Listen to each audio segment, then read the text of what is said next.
Well, I got 6 o'clock, so for all those that would like to join in the Pledge of Allegiance, we'll get this started.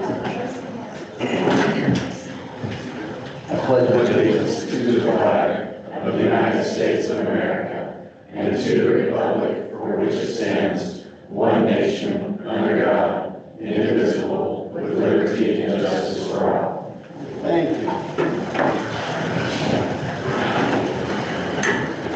All right, roll call, James. Yes, Mr. Mayor. Alderman Billiard. Here. Alderman King. Present. Alderman Lancaster. Alderman Wilson. Here. And Alderman Swatash. Present. Mayor Troy Smith. Present. All right, item number 2, the agenda minutes. I understand that number 6, we are striking, is that correct? Yes. Okay. Strike number 6. Get approval for the agenda. Make a motion to approve the agenda. A second. Okay, we have a first and a second. Alderman Billiard. Yes. Alderman King. Yes. Alderman Wilson. Yes. And Alderman. Yes. Thank you. Item number 3, we have the oath of office for the new police officer Colton Pike. Colton Pike. Come on up here, sir. Colton Pike is a graduate of the Willard School District, and he went through the academy, did very well. We was hoping that he would sign on with the Willard Police Department straight away, but no, he was lured over to the Christian County Sheriff's Office.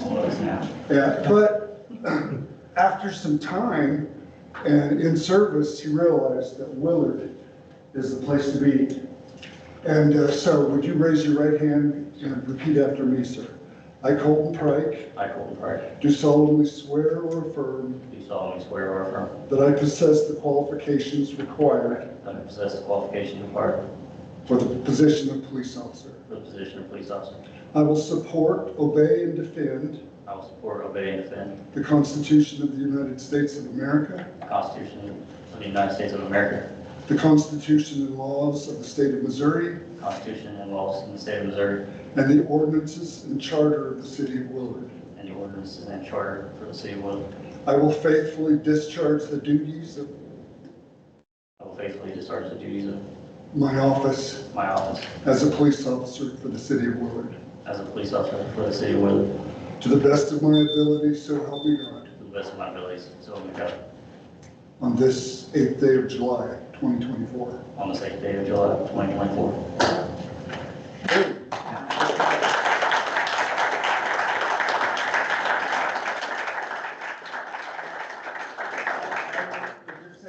We still have an opening. And I've been serving here since 1993.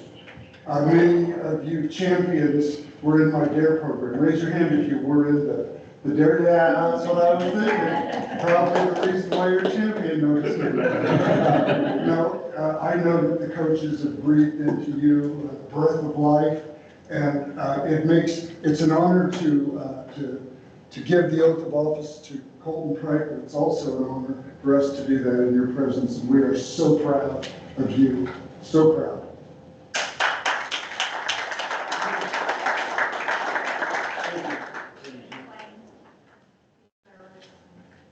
Okay. For each of you to sign. So please continue, Colton. All right, item number 4 is a proclamation for Willard Tigers Day, July 19th, 2024. Before I read the proclamation, Zach, which one's your son? These two right here, Caleb and Kyler. Can you have them stand up? I'll put a couple of them on the spot real quick. If you guys had to say anything to a 12-year-old Willard child about what it takes to win and be a champion, what are the 3 things that you would tell them that it takes to be a champion? I would say, if I could tell them 3 things, it takes a lot of hard work, it takes a lot of teamwork, and it takes a lot of personal determination. I like it. All right, thank you.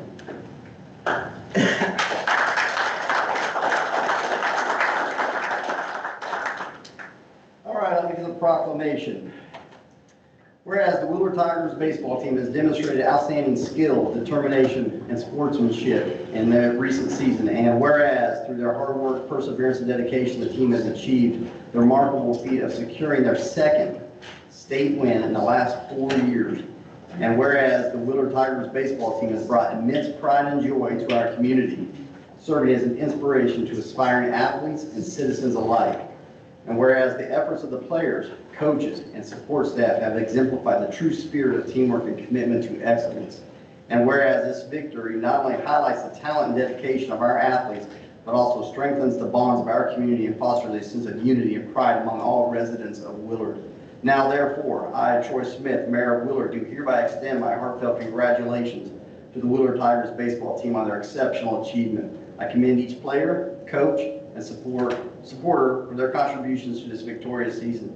Be it further resolved that July 19th, 2024 shall be recognized as Willard Tigers Day in honor of their outstanding success and in celebration of their significant contributions to our community. Let this day serve as a reminder of the power and hard work, dedication, teamwork in achieving greatness. In witnesses whereof I have hereunder set my hand and caused the seal of the city of Willard to be affixed this 8th day of July in the year 2024. Congratulations, gentlemen.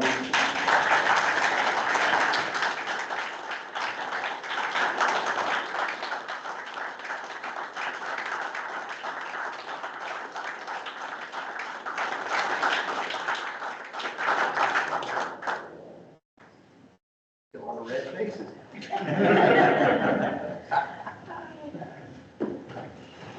You guys are more than welcome to stay the rest of the meeting and learn all about your local government and how it works.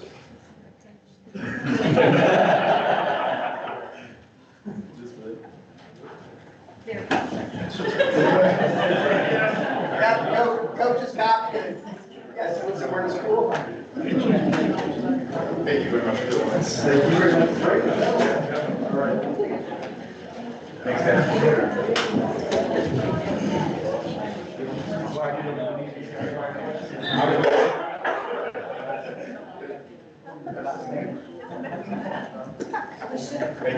Thank you very much. Yeah, there we go. I stole the gold brother, but it didn't make it. I 28.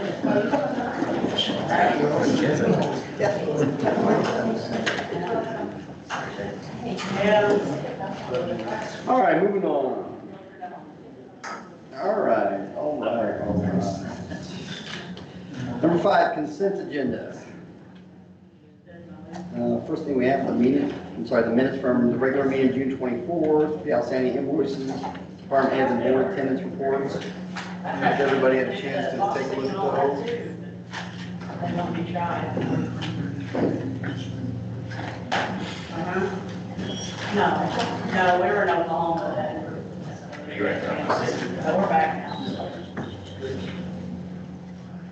Nobody has any questions, can we get a motion to approve those? Make a motion to approve.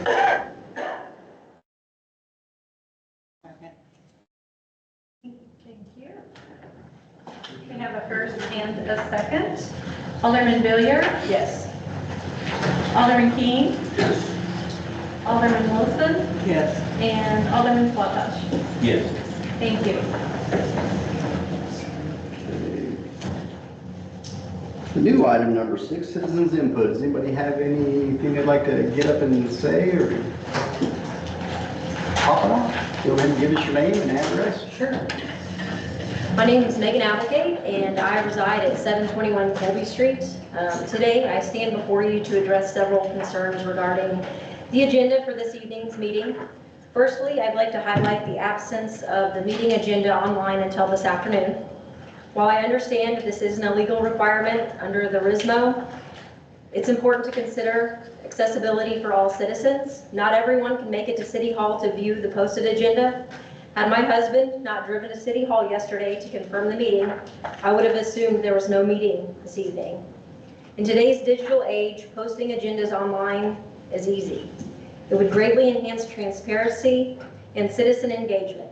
Many municipalities, including our neighboring cities and Greene County, utilize platforms like WebEx and GoToMeetings for live streaming, which could effectively broaden accessibility and participation in local governance, and it's something I wish the city of Willard would strongly consider. Moreover, I have observed inconsistency in the procedures.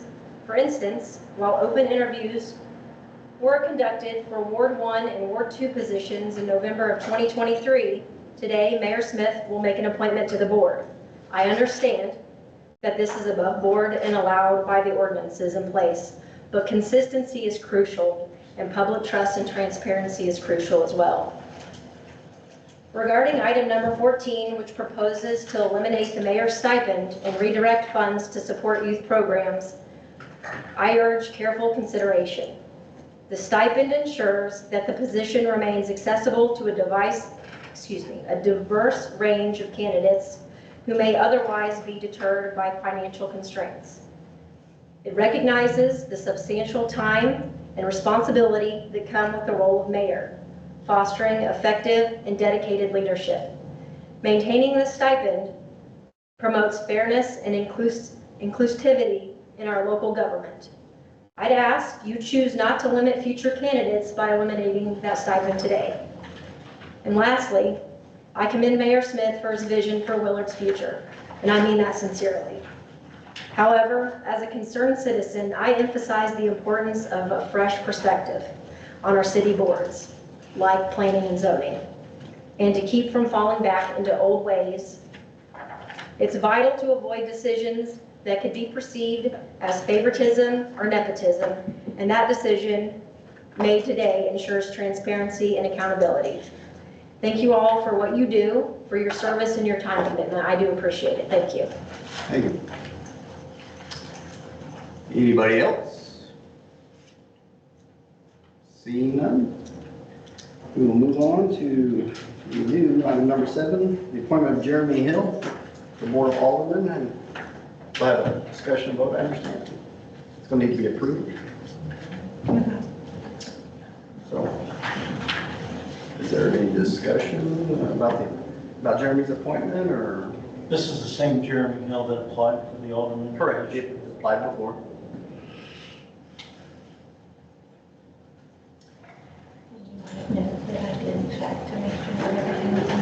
Yes. Yes, his application is still valid, the paperwork's still valid, and everything's above board. But we really just need the board's approval. I'd like the board's approval or discussion. Any disapproval? One other question, Jeremy Hill is now serving on the planning and He's zoning. resigned his position and on that board, so.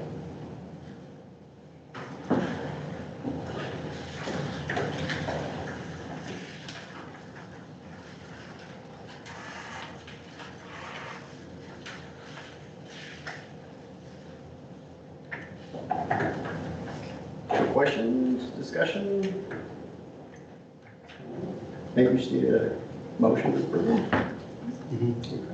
I'll make a motion that we appoint Jeremy Hill to the opening, or the open position for Ward 1. A second. We have a first and a second. Alderman Villier? Yes. Alderman Keene? Yes. Alderman Wilson? Yes. And Alderman Swatash? Yes. Thank you. Very well, Mr. Hill, will you come forward and take your oath of office?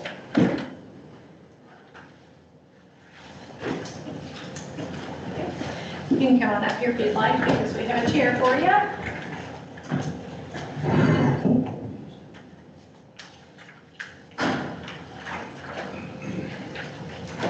Want to read that as well? I need you to raise your right hand and repeat after me. I, Jeremy Hill, I, Jeremy Hill, do hereby swear and affirm do hereby swear and affirm that I will support the Constitution of the United States that I will support the Constitution of the United States and of the state of Missouri, and of the state of Missouri, the provisions of all laws of the state the provisions of all laws of the state affecting cities of this class, affecting cities of this class, and the ordinances of the city, and the ordinances of the city, and faithfully demean myself while in office. and faithfully demean myself while in office.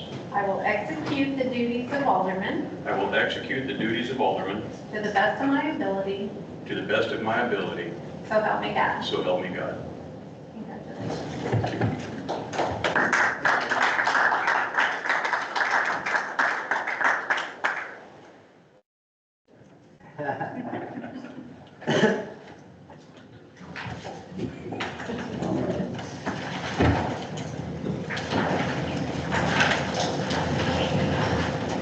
Okay, item number 9. Board needs to discuss and elect a mayor pro tem.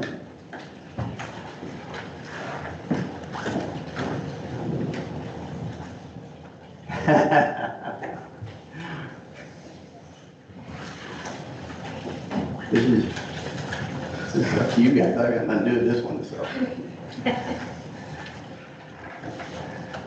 We just get scrolls. What was the old scenario back in, there's some places you work, the people that didn't show up for the meeting were the ones who usually got elected in certain positions? I mentioned that and I was threatened. I can see that being a very vicious threat too. Well, somebody's gonna need to be nominated and voted on to act in my stead. We're just going.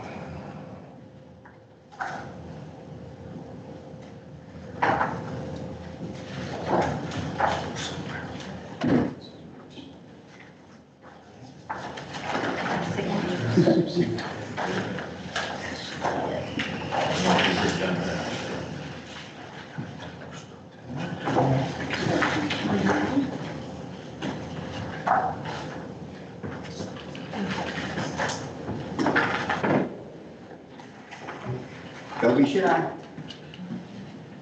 I don't have anything to do till tomorrow about 10 a.m. so.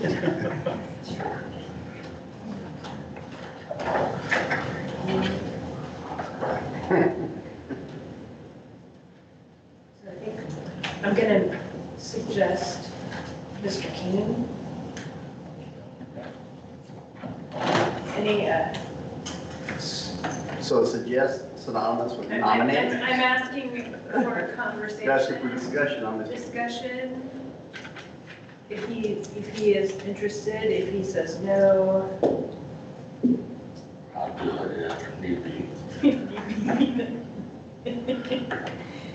I think this is one of those things none of us really want to sit in the hot seat. I think it's because everyone's humble about what's going on. And that could be- So make a nomination. All right, I'll nominate Mr. Keene as our pro tem. Second. Okay.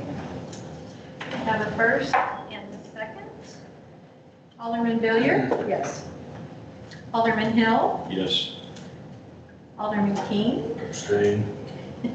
Alderman Wilson, Yes. and Alderman Slavash. Yes. Thank you. Thank you, David. Thank you, Casey. All right. Okay, item number 10, appointment to Planning and Zoning Board of Mary Ann Hill and Sam Baird. Mike, do you have anything you want to say about that? Mike, do you have anything you want to say about that? I do. I appreciate the applications, Mary Ann Hill and Sam Baird, although you will have to discount Mr. Baird's application because he name dropped and that's just not fair, you know? I'm not that fun to be around. But we do look forward to new members of the planning commission. Just like the board of aldermen, it takes them a while to get up to speed and everything like that, not only with what's going on with the city, but processes and how things work. So we're trying to funnel some new people into the planning commission. So, Do we have to say anything about the motion after term? Or does it matter? And there a term for those positions? Isn't that in the? I'm not sure because we have up to 13. I don't, I believe we can assign a term. Yes, there is, it goes 1, 2, 3, and 4. Term for each citizen shall be 4 years. Okay. Or you can just ask Nate, he knows. Well, I just looked it up. These are new appointments, they're not filling anybody else's term, right? Okay, Correct. yeah, 4 years. Appointments.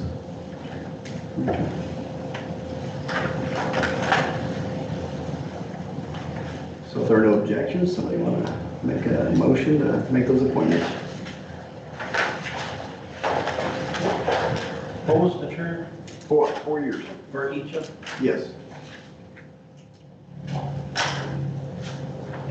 Hey, Mike, how many do we currently have on planning and zoning? Excluding the mayor and Mr. King, we probably have 9.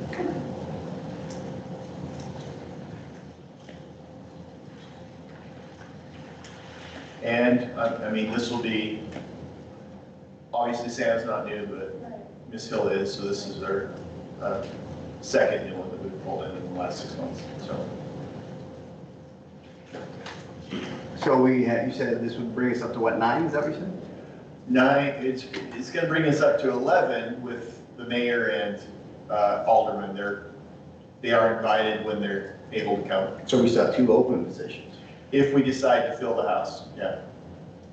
So if people wanted to be on those committees, they can Yes. certainly put their name forward, correct? Absolutely, could apply for it. One of the reasons, other than training, is we have decided to hold planning commission twice a month before the alderman meetings to speed things up in the zoning development side. So when needed, we'll have planning commission twice a month, and this gives them a little flexibility that they don't have to attend to every single one or so.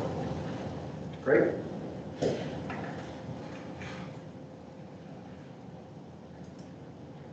I would make a motion that we go ahead and approve both of these members to the planning and zoning board.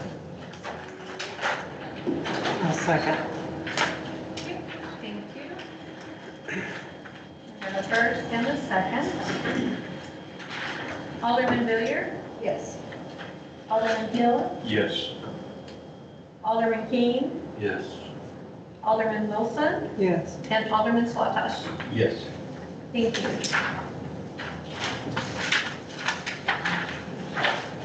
Thank you. Item number 11, ordinance adopting the Tyler Technologies app as a payment option for utility bills. So we're already engaged with Tyler Technologies to provide our enterprise services. One of the options we discovered on our system was the ability to pay by phone using the app. It's already part of the service, so there's no additional fees. Utility billing supervisors asked if we would offer it to our citizens as another way to pay. So since there's no additional cost and it's already included within the software, I didn't see a reason not to, but Tyler does require us to sign an agreement to turn it on. And that's why we're before the board today, since it does kind of require an agreement to the city.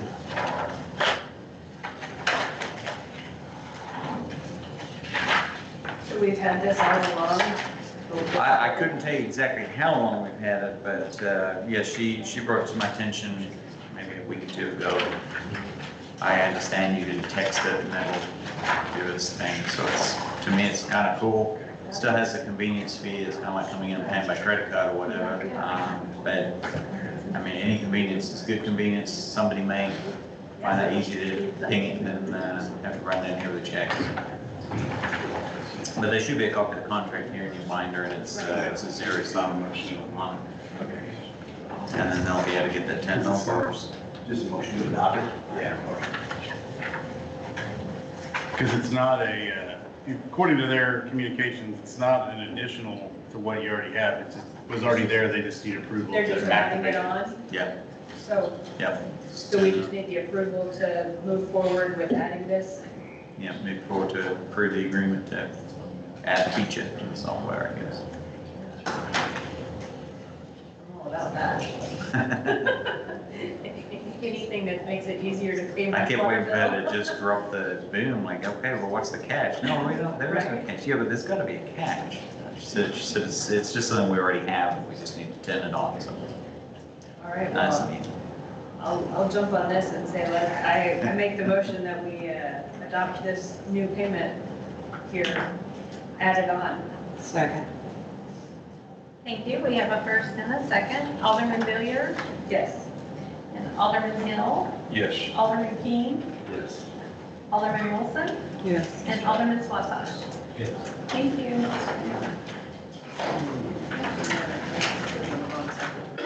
All right, item number 12, annual state statutory code updates and supplementation process.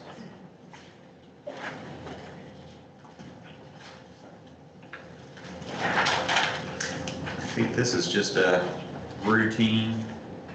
Wasn't this one that you worked on? I can't take credit for this one. Can I take credit for this one? No. I think this one was just adding what we have, just updating it for the current year, was that? It's what we received from the state codes, just updating what we had already presented to them. Okay, thank you.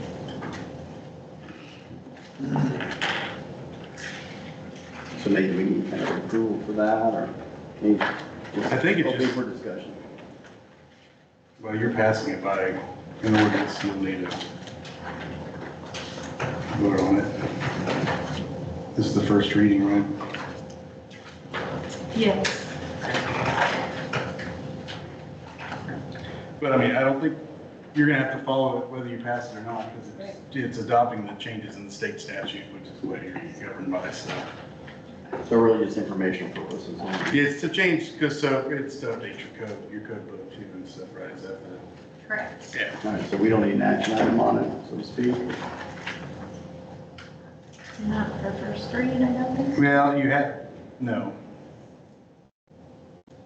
You always have, and so I didn't want to change tradition. I know I did the once already, but, no, I mean, first reading doesn't require. I mean, there are benefits to first reading, probably not in this situation, to vote on it, because if it's something you guys aren't going to vote for, then it dies without having to come back. And so if you've already had, let's say, animated discussion over something, and you guys voted down at first reading, then you don't have to listen to the citizens again on the same issue if you're already going to vote it down. So it's up to you really whether you want to continue to take motions and vote on the first reading to move it to second, or whether you just want to read it and then move to second. Let's say you, I mean, we can go through the process for process's sake, but if it's irrelevant, If it's irrelevant. it's a relevant state statute, we have to abide by it anyway, so it's really just a waste of time. But that's just my opinion. I kind of have to agree with that. Okay. That's suffice. So, I mean, so just move it to second reading next meeting, right? Next meeting. Okay. Time to use it. Move it to second.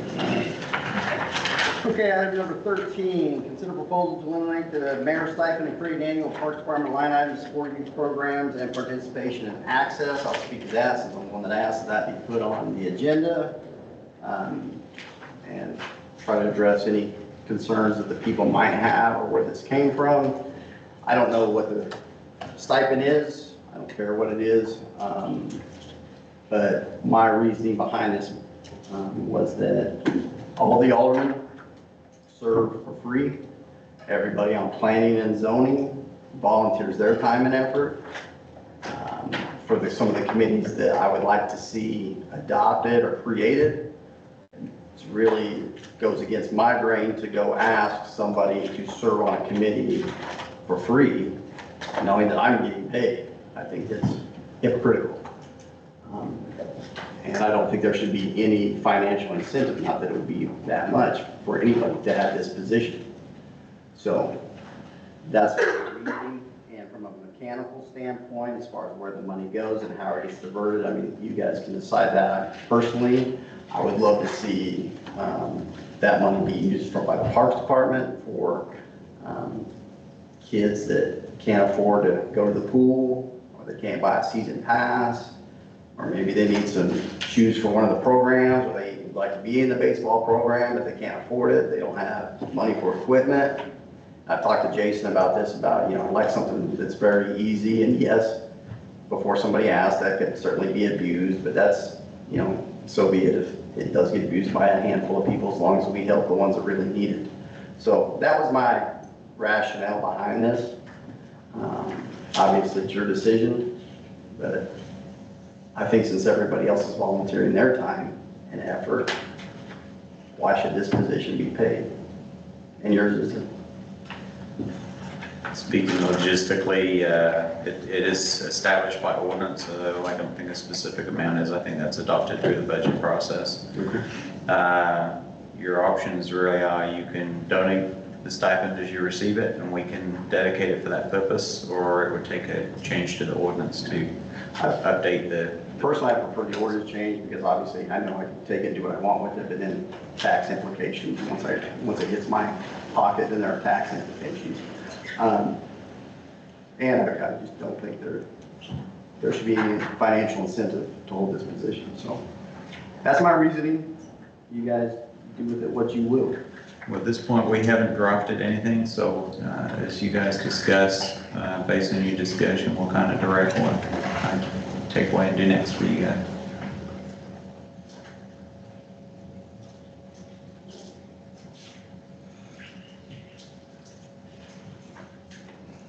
Hello, Landon.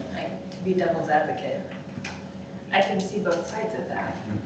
There might be somebody who could benefit from not so much the financial side of it, but from the stipend paying for the things that they needed to participate in as mayor. The various donations that the mayor might be making that they might not be able to afford to make on their own. Attending all kinds of various different functions that the city doesn't pay for. I see all the sides of it. I can see the donation piece, just donating it back, but I understand the tax implications there too. That's kind of a pain to have to mess with that. And once it's changed unless a new ordinance is written. So there's that piece of it.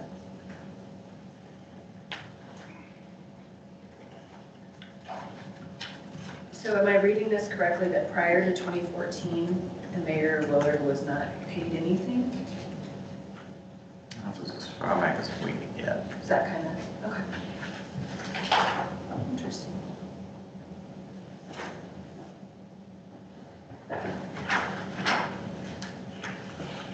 Carolyn, you want to say something? I'm thinking. You look like you were getting ready to. Spit it out there a bit.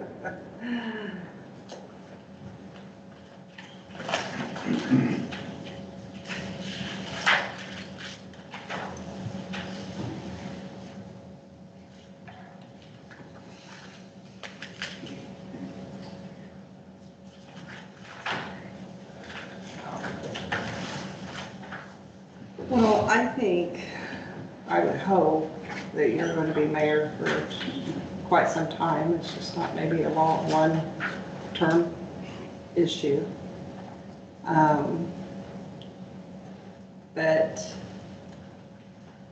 I think in the future, if we feel that the stipend needs to be returned to that particular mayor, I think it easily be readopted to do so, and maybe a chance to relook at maybe the amount that is even given to the mayor, to increase it, et cetera, because it's kind of been the same amount for many years. So I don't see anything wrong with what you're trying to do. I think it's very admirable. But again, I think we could readopt it if there's a change in leadership. But then I think that would probably be view is, and from a legal standpoint, you know, from a penalty, Yeah. as a penalty that the board would be opposed on somebody. I don't think, if I was in an alternate position, then there's no way I'd ever advocate for that, because then you're getting into, things aren't going well, now we're gonna take your pay away. That's not something you'd ever want to touch then. If you did an ordinance, you could put a clause in there to sunset it. Right. And vote to re-up it if you wanted to. Yeah. And just Review continue to it in sunset. X number of years. That's a good idea too. I mean, you just can't, I know that you can't just stop. There has to be an ability to go back. We'll have to get a little creative. I mean, so, because he's wanting it to go to specific purpose. It's not like we're just. And I don't care if it doesn't do that. Right, but If we we're- just kill it, I'm fine with that too. It's not like we're just, well, then, I mean, one way you're just removing it from the budget. But if you want it to go to specific purpose, then that's gonna have to be, Logistically, I think you could manage it within the budget process. Just, you know, we would have to remember that there's a specific sum that has to appear as a line item, and then sunset them off. Or I guess you could bury that within the ordinance. Mhm. Sunset, the stipend will be diverted for this until X date, unless specifically reauthorized by the board. Be reviewed at that date Yeah. Or, well, probably before that date, so we Right. just revert. Yeah. upon arrival, yeah, before it hits. And if no decisions are made, then it just reverts. Right, it continues. Yep. Okay, so how is the stipend paid out? Is it just paid out in one lump sum? It's paid out monthly. It's paid out monthly? Monthly, yeah. Divided by 12? Correct. Is there anything that has to be justified for the stipend at all? No receipts, anything, so the money could be used for whatever they so well fit? Okay, so not necessarily then the stipend even goes for anything that the mayor would be reimbursed for. The city pretty much reimburses them for travel expenses and, you know, committee meetings and all that. So the stipend is just that, a stipend. Typically, they're reflective of the time engaged in the community. There's no framework that frames it in any one direction. It's just a bonus for becoming mayor. A recognition of additional time spent in the community, which kind of speaks to Troy's point that you guys also spend time in the community, but you don't get that. So every time I go to one of those meetings, one of you guys is there. Is it something that could be, so you asked if it is paid out monthly, but is it available as a lump sum? Should there be a channel that we where they would receive the entire amount that is allocated for the year? I think your president has already said that you pay it monthly. You wouldn't want to change that without. But if it's having going a to discussion. an organization like the parks, maybe it could all be sent to them. On the back end, logistically speaking, it would be easy for us to do whatever we need to do on the budget side, but because it's authorized by ordinance, we have to continue to pay the budgeted stipend out. Okay. Once, what Troy does with it, once he receives it, I mean, if he does makes it back, that's entirely his choice, but because it's authorized by ordinance, you guys have directed that that's the expectation for the city to take this action, so we can't just arbitrarily change that without a new ordinance. Should it be changed, where the stipend is removed and it is decided to direct it somewhere else, then it could be allocated as a lump sum? Okay. What I would recommend, just kind of with the feedback that I've heard, and kind of way you seem to be leaning, maybe if we do an ordinance, we do it to sunset around the time of the next election, and then you consider around that time if you want to continue doing that. That way, if things change, it kind of follows whoever the mayor is, and then if you're reelected in April, then you can just re-up it and sunset it maybe with the next election. Yeah, If that I becomes like that idea, but I just be cognizant if that's the way you go. And depending, you know, that there's gonna be optics to that. Mhm. You know, when this comes back to the surface, you start talking about pay and giving somebody pay now that didn't get it before. I just think it opens an entire bag Yes. of It also- worms. And it can look really bad. So, yeah, you know, I would say either keep it or kill it, whatever you guys want to do. Plus, if it does get killed and you've allocated it elsewhere, but then it comes back, now you're taking Take it away away. from a project or a, yeah. and their budget perhaps was counting on that, and now they don't have it. I mean, the stipend isn't huge, so from my perspective, if the ordinance was re-engaged, it would be. I don't see it being too difficult to come up with that little bit of money to It's make sure. It's not, yeah. No, I'm kidding. He's like, wait a minute. I think if it's such a popular program that it really does see some We would find it engagement, and keep it. I believe the board would entertain that at that time, probably to make sure that it can keep both things going rather than just kill one at the expense of the other. It is, as Troy said, optics is everything, so all worthy of consideration, but based on the direction that you guys lean, there's no decision to make today. But based on where you guys lean, we can start drafting an ordinance to kind of fit around that, and we'll use that to leverage the discussion. Or you can just kill it and we move on. The choice, as they say, is yours. Does anybody want to entertain a motion? I'll entertain a motion to accept the proposal to eliminate the mayor stipend as it's written. Second. Okay, we have a first and a second. Alderman Billiard? Yes. Alderman Hill? Yes. Alderman Keane? Yes. Alderman Swatosh? Yes. And Alderman Moore. Yes. Thank you. Thank you. I'll have to bring forth an ordinance for next time, but that's. Perfect. All right, item number 14, Public Works well number 1. Public Works would like the board to consider 2 quotes to replace the aging and undersized transformer.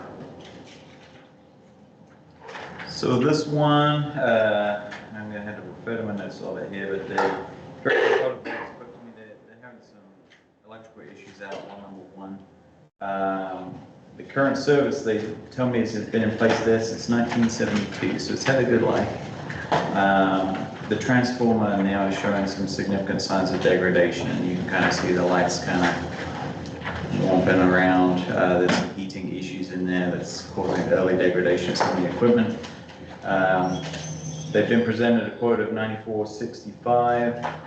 I have advised him to get some more quotes or let us decline more quotes. He has not updated me as of this morning whether he's been successful in getting more quotes. I have donated a small AC that I had at my old house to help keep the cool down in the building. It's kind of like with computers, heat kills, so we're trying to keep things a little cool in there. But that transformer will need to be replaced one way or another. So we can either go with the quote that we have, or if the board would like us just to wait a little longer, if we get some more quotes, we can certainly do that as well. For clarity, is well number 1, is that the one at Meadows? I think that one is up this end. Or is that this, okay. Yeah, I can this never end. remember which. And I'm still learning the numbers too. I think, well, 1 and 2 are up here. And then to the sides, all the ones. Oh, is that, oh, you're Shane, there you go. One of those two will know. So there should be 2 quotes on there. I didn't see 2. For wheeler Was it channel. One from Merit Electrical, and one from Lumix. One was like 98. and one was One, yeah. 94. Thank you. I saw the 2. Yeah. Which well is which? This is the Silver Tower. 95 and 99. Okay, so the one by the curb? It's right here in Jackson. Okay, that's the Yeah, curb. yeah, the curve. Okay, Yep, that's it. okay. Thank you. Yeah. I went for 3, but I didn't, the third company didn't respond after multiple attempts, so I was only able to get 2.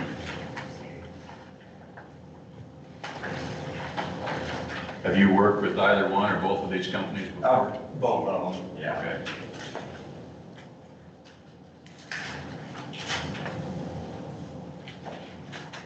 I know we've done a lot with Lumix. Is Merit,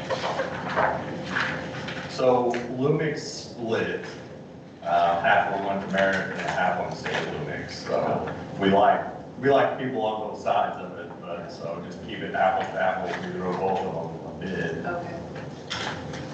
Okay.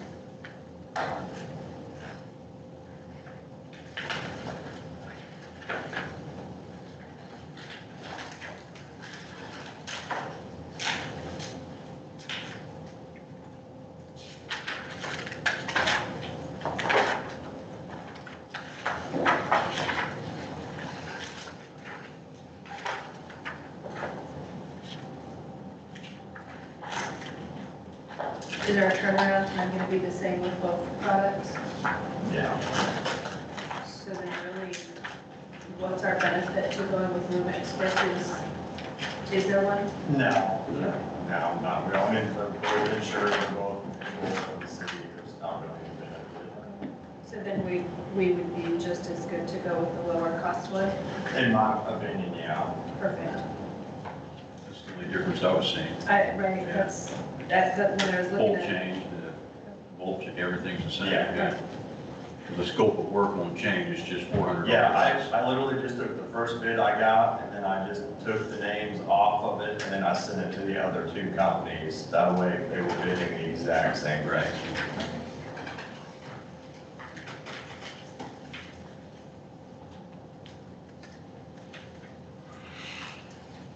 I noticed one, Trevor,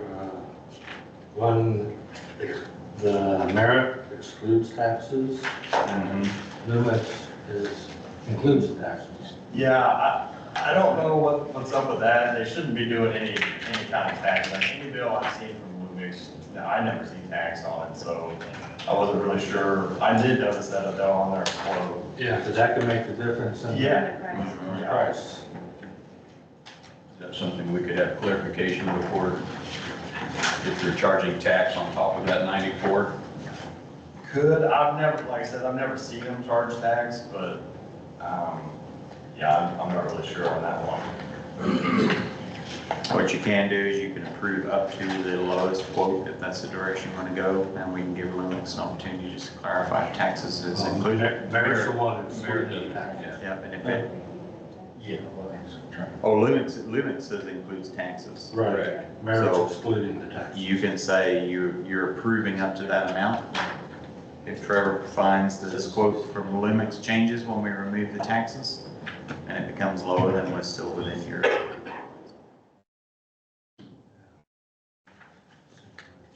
Lumix would be less Yeah. if they weren't charging tax. Yeah. Right.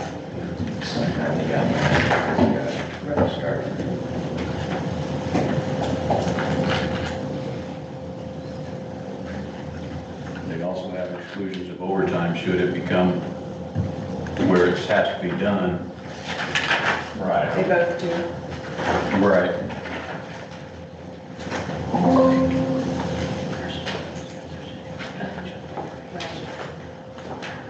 The other thing that is not, or that is excluded by merit is any utility fees.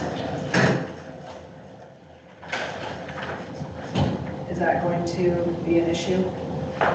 What was that, sorry? Merit has utility fees also excluded, I don't know what that would, or excluded, sorry, used the wrong word. I guess, I don't know what that would be, do you know? what- Will there be any utility fees from Liberty? Back in my former home, there used to be a charge to connect it to the system. And it just. So, That's all I think that might. So part of the scope of this as well was, there's 2 meters at that well, and there's no reason to be. One of them goes to a little bitty, what's called an altitude valve room. And part of the scope of this project was, while we're here, eliminate that, so we eliminate a monthly charge on there. So I guess the only thing that could come up on utility fees would be if, for whatever reason, they already charge us to disconnect that. But Liberty's gonna charge us anything they can. They probably will, yeah. Most likely. So that would be the only utility fee. And if it's a new meter, they'll charge you, yeah. Yeah, so we shouldn't do any new meter or anything, the old meter is fine.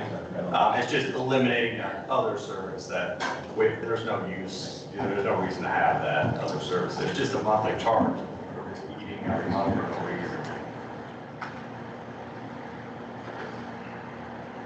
So my concern is the exclusions with merit Right. worry me a little bit. I understand. Lumix might have a slightly higher rate quoted, but those exclusions have the potential to add up real fast. Right, I understand. I mean, Especially that anything not listed above. so, They But do. Merit add for the transformer included because they don't have it excluded. Right. Which we run a bill. The pad, it's just a 2x2 pad. Okay. So I told them we can take care of the pad. Okay. You know, yeah, a 2x2, we can do that, no problem. And who's removing the power pole? That will probably be on us, most likely. Okay. Because we ran into that at one of our lift stations last week. I asked Liberty if they were gonna pull the pole, and they were like, no, we're out of here, that's on you, so. Like, all right, we'll take care of it. We'll fell a Don't tree. you do that? Mike said he'd take care Oh, of I got it. Yeah. Nights and weekends. I've got a little experience with them. Jack Tell of all us, what are you trades. out for storms? Don't threaten you with good times.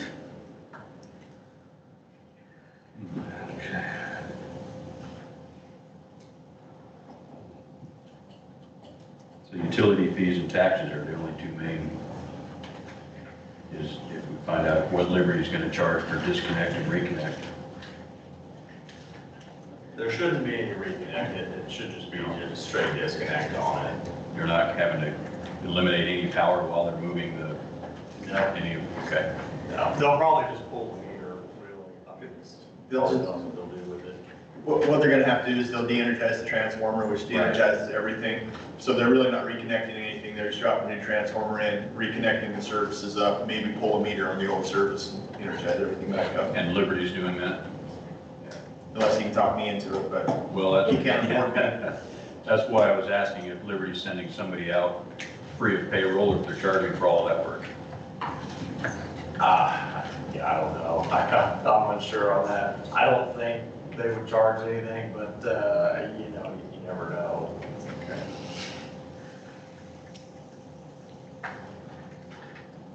I think for peace of mind, $400 is worth it. I kind of have to agree with that.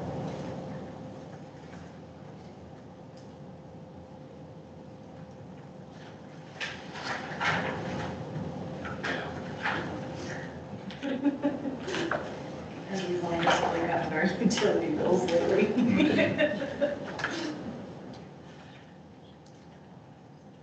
What are your thoughts, Carol? I would go with limits. Yeah. That's a nice safety net for $400. That's my thought.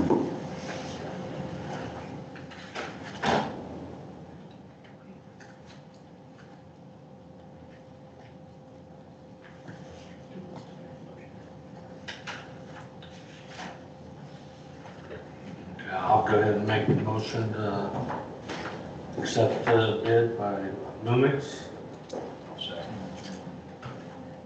Okay, we have a first and a second. Alderman Villier? Yes.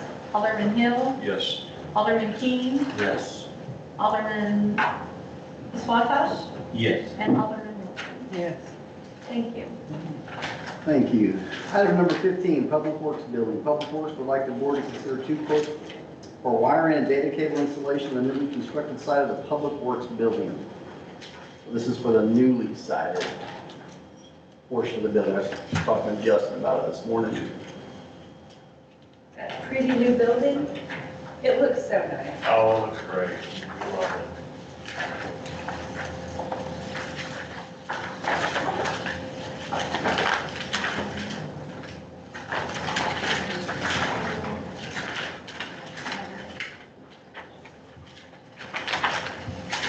Les, this cost here is included into the budget under that 300,000? Yeah, this is the money that Caroline advised was carried forward from the previous budget. So it's supplying the surplus of funds to this year's budget for the project.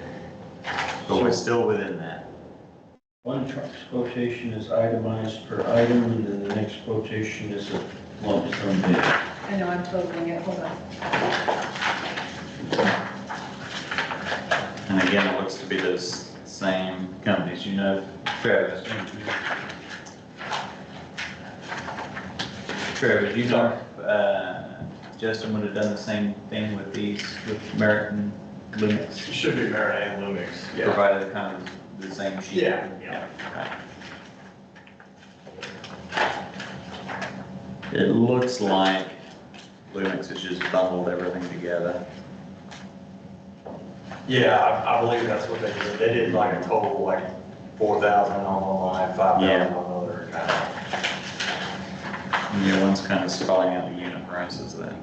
Yeah, that's where I just totaled it all up, and Lumix was somewhere around 20,000, I think, and then Merit was somewhere around 18,500 maybe.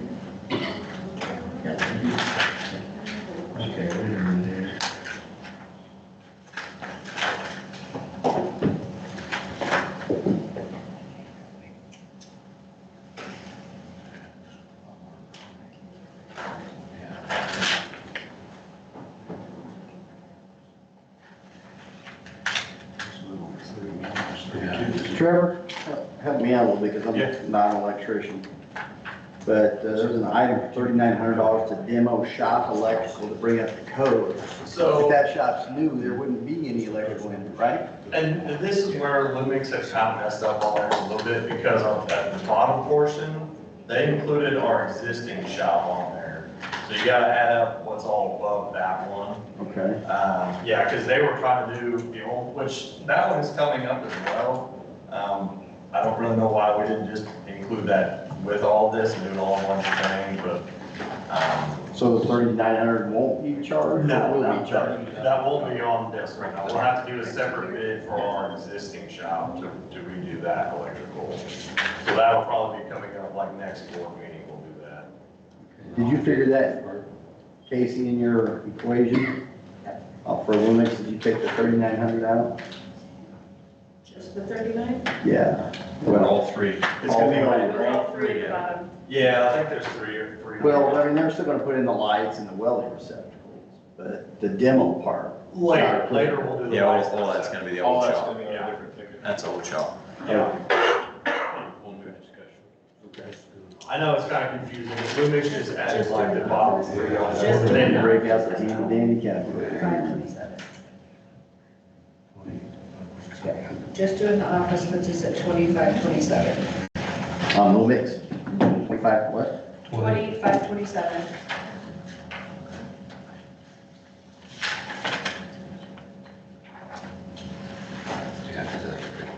Yeah.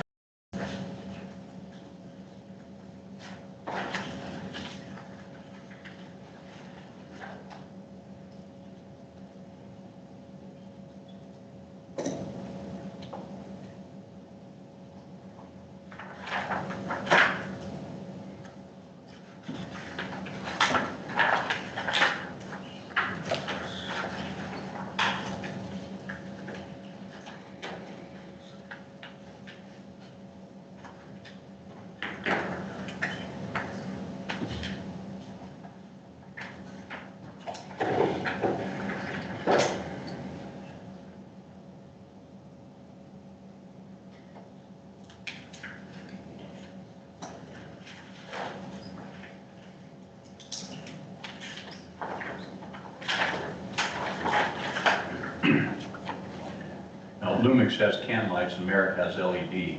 Is there a preference for you guys? I mean, I think can lights really are cheaper and just as good to me. But they're charging more for it. Oh, for the can lights they are? Yeah. Oh, I didn't notice that on there.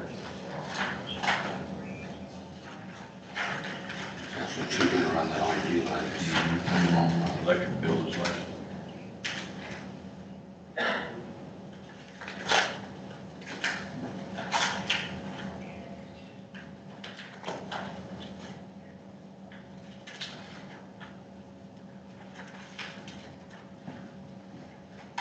If we wanted Lumix to run the LEDs, could we have them switch it? Yeah. Oh, yeah. Yeah, we didn't have them change anything up, just take a change order, you know, that's not a big deal.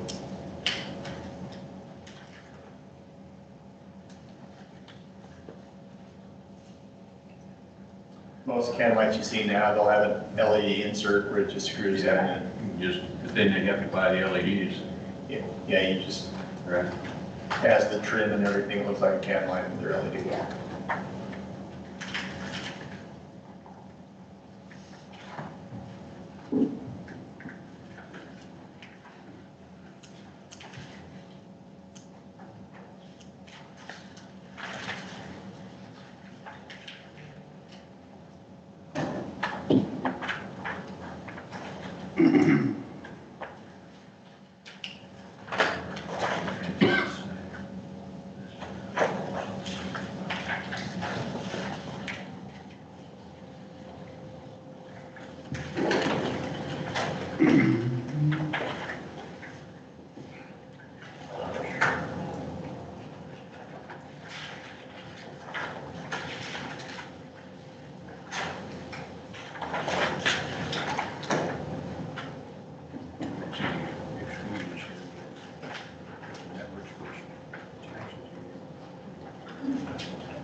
Is Lumix providing your network switch, or is that even something that needs to be talked about, whereas Merit is excluding it?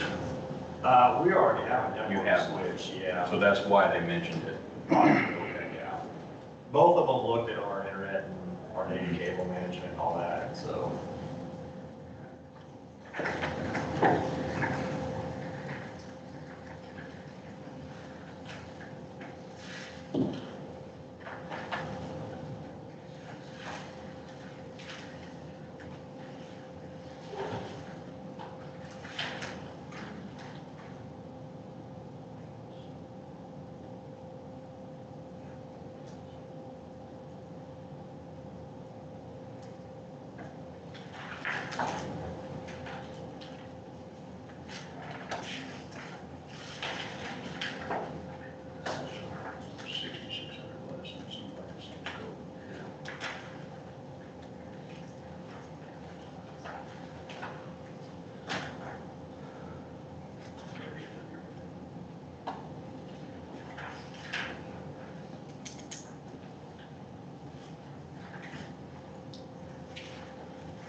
So I would make the motion that we go with Lumix for the Public Works building for their wiring and data cable installation.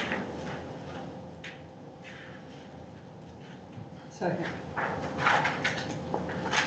Okay, we have a first and a second. Alderman Billiard? Yes. Alderman Hill? Yes. Alderman King? Yes. Alderman Swatosh? Yes. And Alderman Wilson? Yes. Thank you. All right, item number 16, 414 East Jackson, legal description contract for Wilson Survey. Just a little bit of background for you on this.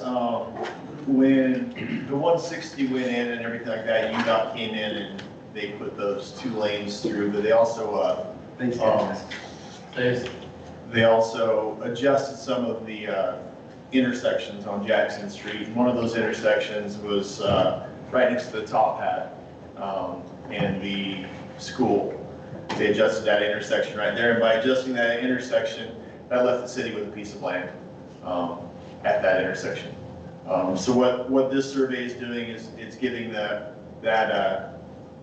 piece of property a legal description, because what we're going to do is we're going to split the intersection off, and there's an excess piece of property to the west of that.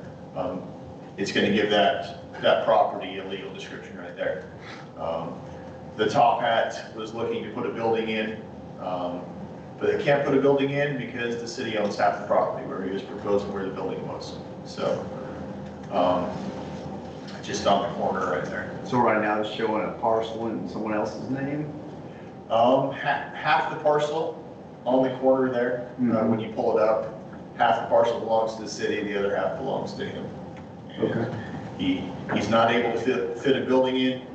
It's useless to anybody Is else. it where the giant Miller light is? Yeah, it's just the east of Is that it? Okay. intersection, yeah. So, it's useless to anybody else. Nobody else can really use it at all because you know, with the easements and everything like that, if he did purchase the property, it would give him access to put a storage building right there, some offices and stuff. Other than that, it's of no use to anybody else. The city's gonna retain the road and the easements to the intersection, but this allows Wilson Survey to come in and give that piece of property a legal description at no more than $3,000 would be the contract. And then what would you do with the property after that? If the city would either retain it or they would sell it to the top hat if they decided to move forward. And then that would recoup the cost of the survey and I would imagine. do something with useless property. Yeah. So that's what this contract is proposed for, is to, we'd be going through the minor subdivision, obviously splitting it into two, keeping our easements in the road, and then, And for the sake of clarity, it's important so that in 60 years when none of us are here, there won't be any confusion about who owns that piece of property. exactly. So he might be here, Casey might be here in 60 years. Probably not.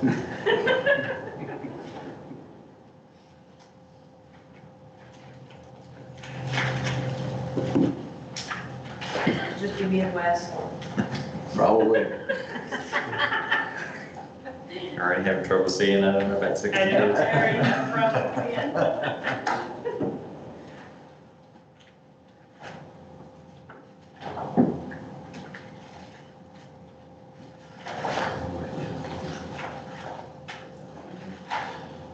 So, what do we need on this? We will need a vote being in contract.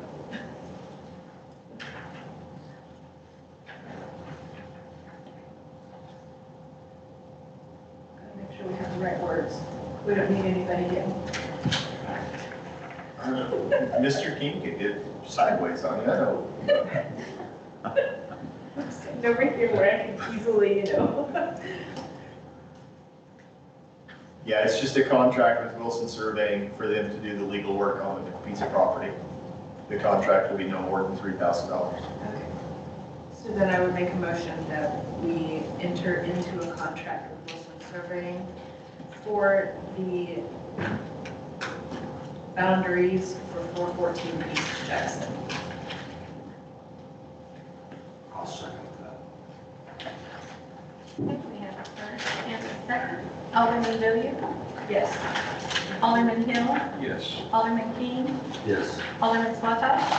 Yes. And Alderman Wilson? Yes. Thank you. All right, item number 17, legal description contract for easement roadway for AB Highway starting at EE south of Highway 266 and Farm Road 91. All right, so this from the city to Wilson Surveying to survey roadway and easements of AB. And we've done it in 3 sections for a reason, breaking it up depending on what the city wants to do with our options of moving forward with growth and different things like that. We would need a legal description of this. So what we've done is we've broken it up into 3 parcels, and as you can see, as we're going down AB, it's a $5,000 cap on the contract, being AB is a state road. It's a little bit more public, the information on it.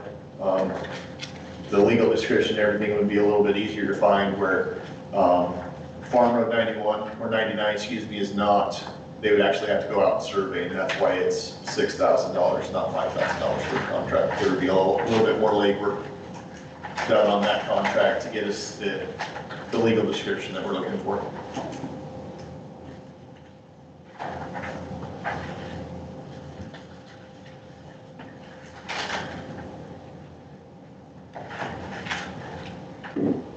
So these are 3 separate contracts or 3 separate contracts, yeah. for each location? One for each 5,000, location. 5,000, and 6,000. Okay. So we can use them all at once if we decide to. It just depends what direction the city decides to go. We're just giving ourselves some flexibility. So, And theoretically, this will benefit us, without going into too much specifics, this would will benefit us how in the future? We're putting we're fixing some sewer capacity issues down there. So once those sewer capacity issues get fixed, it will be open for development. We would like those people to be able to annex into the city, and until we have continuity, according to state law, we're not able to annex, and this would allow us to extend our city limits because we have the legal restriction.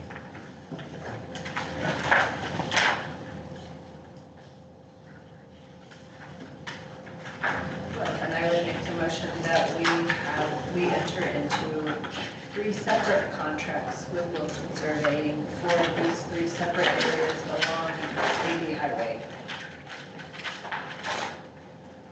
Okay, we have a first and a second. Alderman Billiard? Yes. Alderman Hill? Yes. Alderman King? Yes. Alderman Swatosh? Yeah. And Alderman Wilson? Yes. Thank you. All right, item number 18, ordinance to amend chapter 500 building code and building regulations of the Willard Code by adopting the International Code Council 2018 codes as supplemented or amended and the 2017 NEC code as supplemented or amended. Second reading. You guys are gonna get tired of me real quick. But as discussed previously, this is the adoption of the building codes. It's pretty standard. We decided to go with the 2018 codes. Pretty safe bet, keep expenses down. It does allow for some additional safety features to go in, but it's nothing extreme. Pretty standard. You're adopting the codes. If it's not written under the code, you follow the code book. If it's been amended out, it'll be specifically mentioned in the chapter. So, pretty standard stuff when dealing with codes. And these codes just regulate the building of residential and commercial buildings within the city of Willard. As a little context, I was able to attend a housing conference a few months before I came over to Missouri, and there were several builders and contractors there, and they tend to favor the 2018. The most current codes tend to wind up being the most expensive builds. So this is kind of the sweet spot for codes.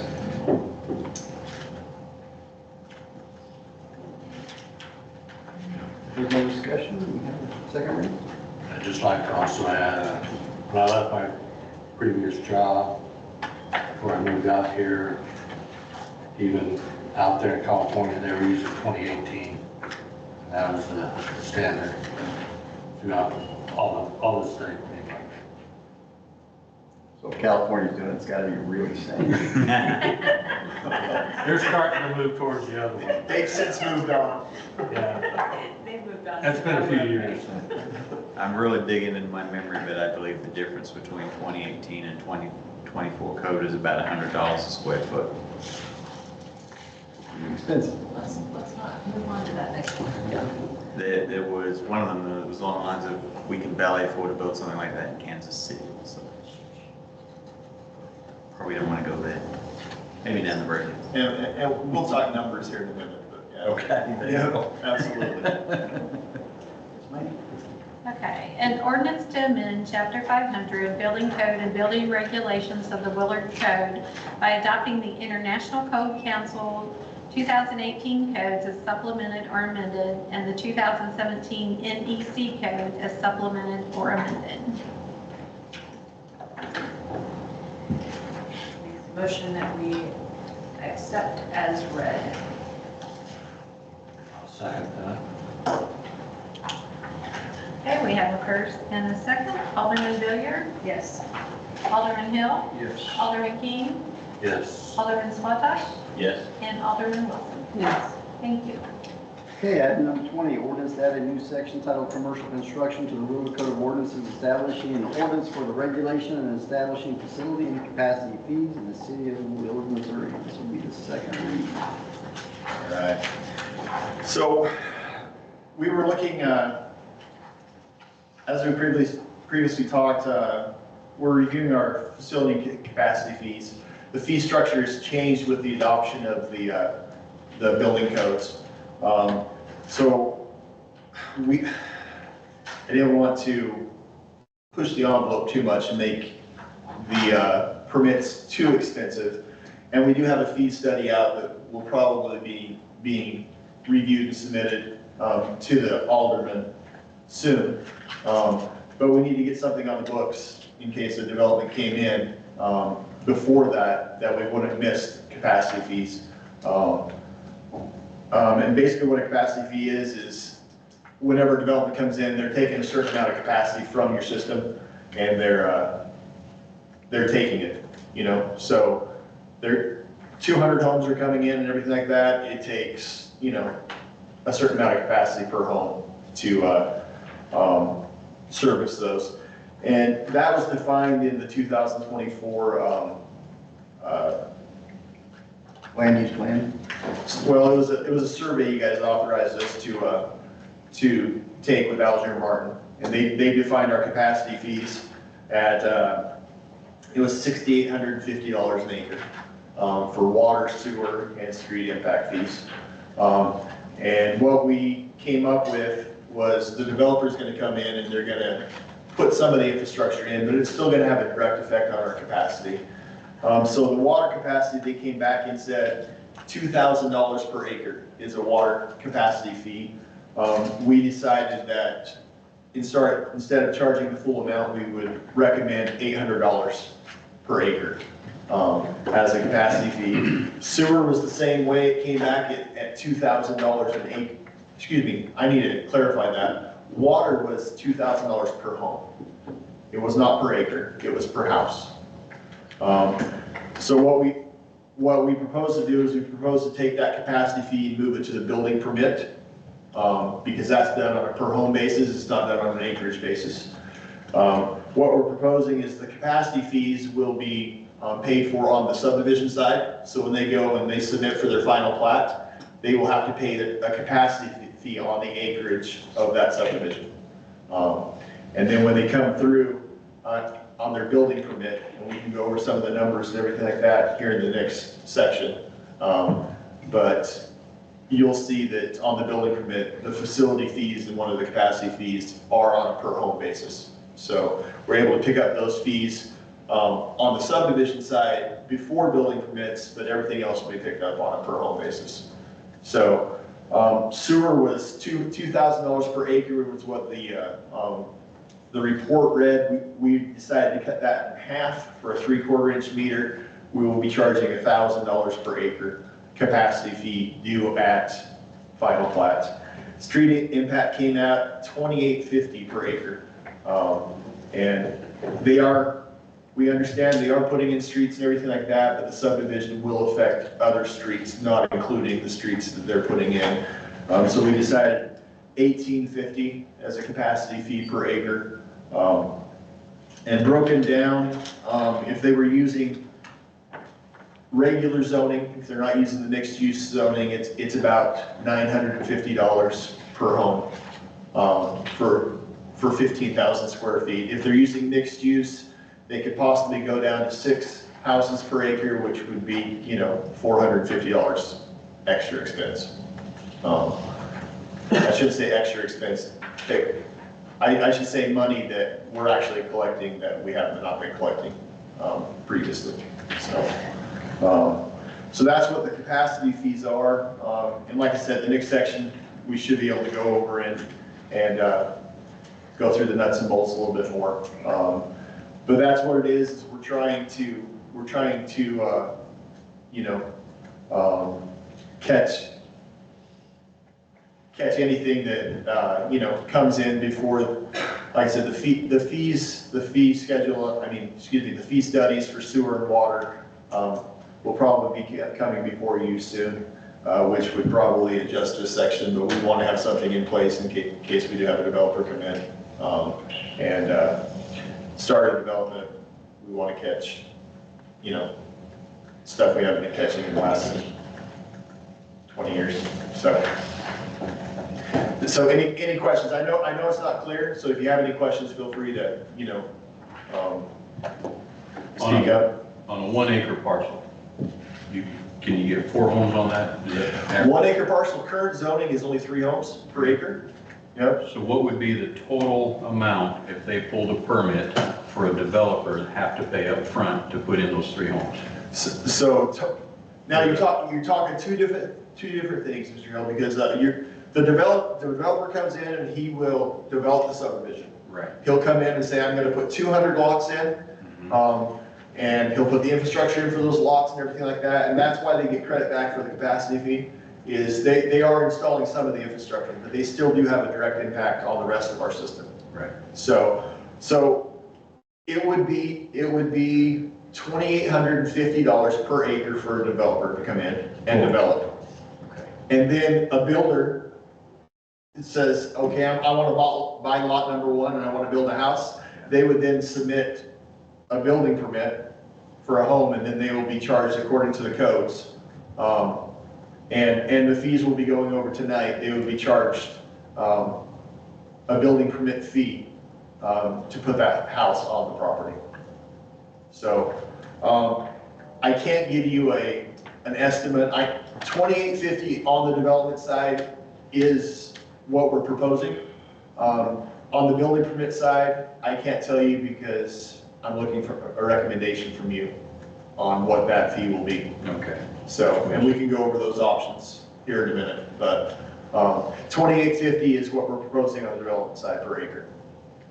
On the builder side, it also depends on the size of the meter, I believe, from last read. Correct, yeah, so if, generally everything residential is going 3/4, and that's what we're proposing on the building permit, but if it does, if they do have a larger meter size, the fee obviously does go up, right?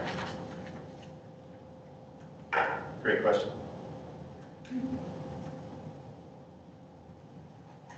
Anything else, or you guys just have a grasp on this? And I still don't have a grasp on it. It makes good sense. Or everything's broke out and shows what it could be and should be. An ordinance to add a new section titled Commercial Construction to the Willard Code of Ordinances, establishing an ordinance for regulation and establishing facility and capacity fees in the city of Willard, Missouri.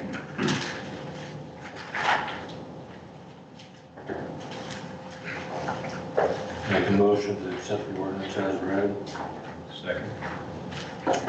We have a first and a second. Chairman Billiard? Yes. Alderman Hill? Yes. Alderman King? Yes. Alderman Swatosh? Yes. And Alderman Wilson? Yes. Thank you. All right, item number 21, ordinance to add a new section titled Commercial Construction to the Willard Code of Ordinances, establishing an ordinance for regulation and establishing fees for commercial construction in the city of Willard, Missouri. Second read.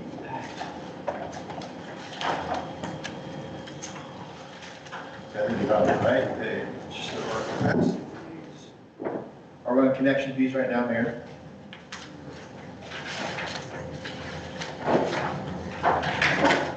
Section 20? Yeah, you're on section 21 on yours. You haven't changed it because we got section 6, so yes, on number 21 on the original. Thank you. So what this is this is a connection fee. Basically, our code did not specify any connection fee for personnel to go out and install. The only thing they specified was a $650 charge for a residential meter. And what that was is if the meter pit was installed and all the infrastructure was there, it was $650 for a meter and some people to go out and install that meter for the home. Regardless of size. No, that was for a 3/4 meter. Everything else was not identified. So working with Public Works and everything with the cost of the meters and the cost of personnel, we came up with this chart that we're going to keep the residential meter the same as it currently is, $650 for a residential meter to come out and install as a connection fee. And then as the service size goes up, obviously the meters get more expensive. Anything over a 2-inch, Public Works has decided they want to go to a high flow, low flow meter.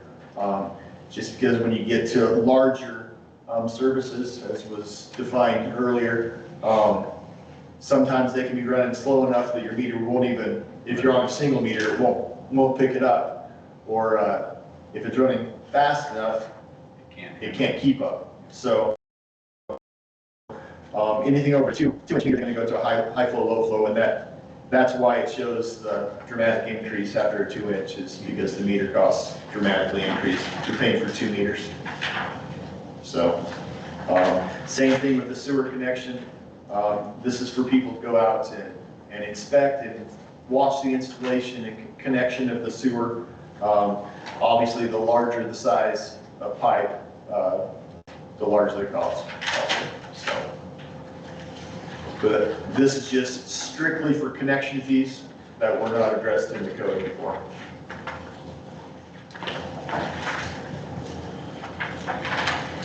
And the pages following this we'll go over these options and everything on section 22. Just the connection fees, it's just the sewer connection and the water connection fee. That is the ordinance that we're looking for. So like a small business, Mike, just for reference, say TR Gym down the road, would that require a 1 inch or a 2 inch or more? I would imagine they probably got by with a 3/4 inch. You know, I mean, I imagine they might have a couple bathrooms in there. I mean, residential home has at least 2, right? So anything about the 2 inch range, definitely gonna be a commercial. Yeah. 2 inch is gonna be a commercial, small commercial, you know, Casey's is coming in or something like that, it's gonna have a 2 inch meter. Okay. You get something larger like a Home Depot, you're looking at a 6 or an 8 inch meter. So, large water users.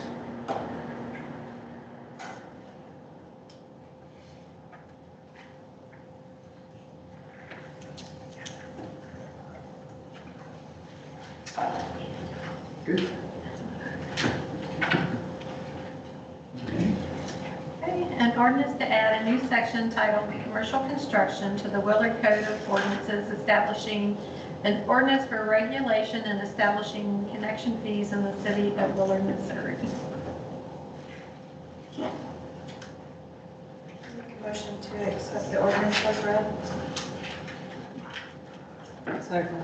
Okay, we have a first and a second. You need to select an option.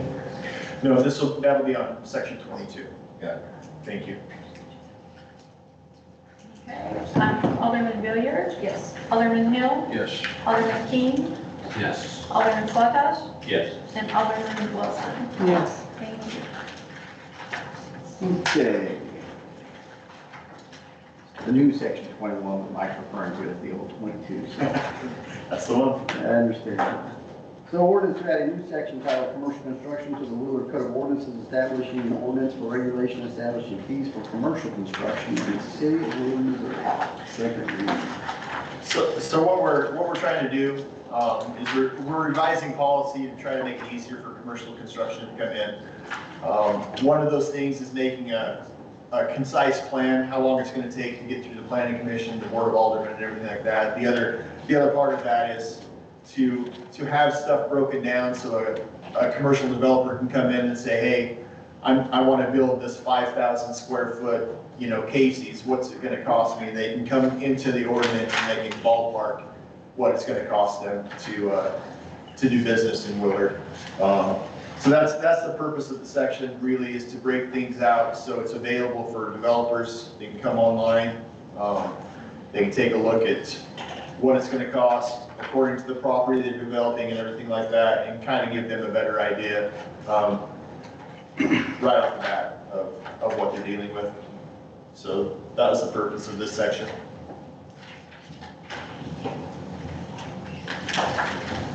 Where did you get this from, Mike? As far as the equation? The equation comes from the building code. And basically what it is, it's just a building permit fee modifier. And basically you're taking the department budget from 2023, what percentage you're trying to recoup, and it spits out a percentage. And according to the square footage of the commercial development that goes in, that's what their building fee is. is equivalent to the permit fee modifier. So we're doing it on 2023, which, I don't know, it might be a blessing since we did a whopping 27 new homes in 2023. It was like $5 million or something like that was the building valuation, where we've done almost 250 homes this year. That's how it's calculated, and that's what we went with because I didn't have any information for this year, totally. But that's what it is. That's the modifier. That's how they spec it out in the codes that were just adopted. As I explained before, if we went with just the modifier the way it was without modifying it, this is divided by 20.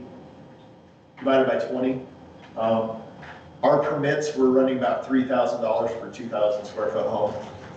Just this fee, the way the code was written, it would have been $4,000 for the building fee. Just the building fee. That's nothing. That's not water connection. That's not anything else. So that's why I proposed to put some division in there, because I don't know if we need to quadruple our building rates. I don't think that's going to help anything, getting people to want to come to Willard. So we're trying to find a good balance.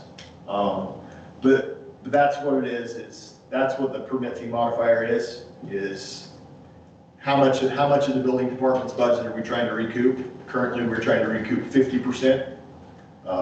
And that's where that number comes from. It's a pretty complicated formula for, I wish they would have said, hey, 0.5, whatever, but that's just the way they did it. So it's based on type of construction and what they're building, so. So this is the formula that you're proposing? That's the formula that was adopted by the codes. Okay. So when we get to section 22, we can go over several options and I'll explain, whether it's divided by 20 or we divided by 15 or divided by 10 to get the number we ended up with. But yeah, the formula is the same. It's the department budget divided by the valuation, how much we're trying to recoup.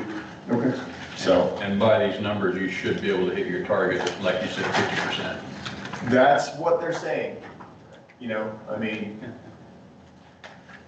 don't know how many building permits it would take to, the thing with the building permits is the building department gets very little of the money. We're looking out for the police department, we're looking out for the parks department, obviously public works. Building department gets very little of the money. So it's kind of like your taxes. The school gets it all, we don't see any of it.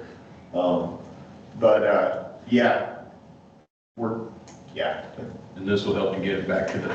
Yeah, it'll definitely help put us in the right direction. Yeah, and hopefully we just make the right decision and we don't have to come back and readdress it. But I don't know what the right decision is. That's why I'm going to lean on you guys.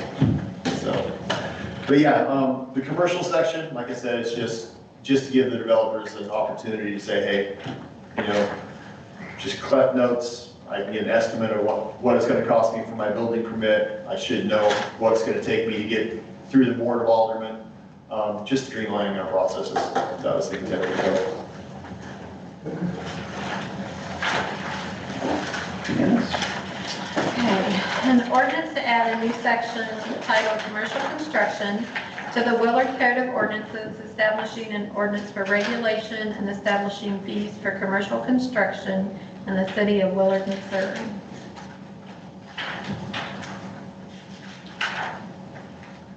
Make a motion to accept the ordinance as read. Okay, we have a first and a second. Alderman Billiard? Yes.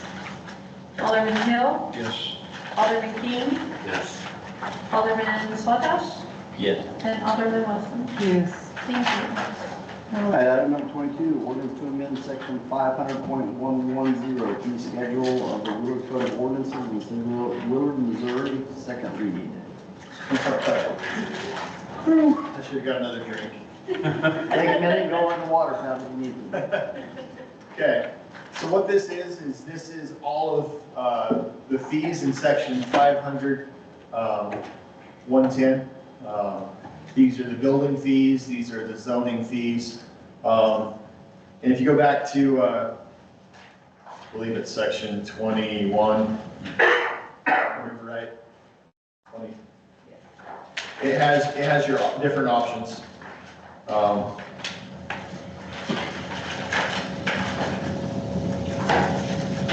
course, I can't find it now.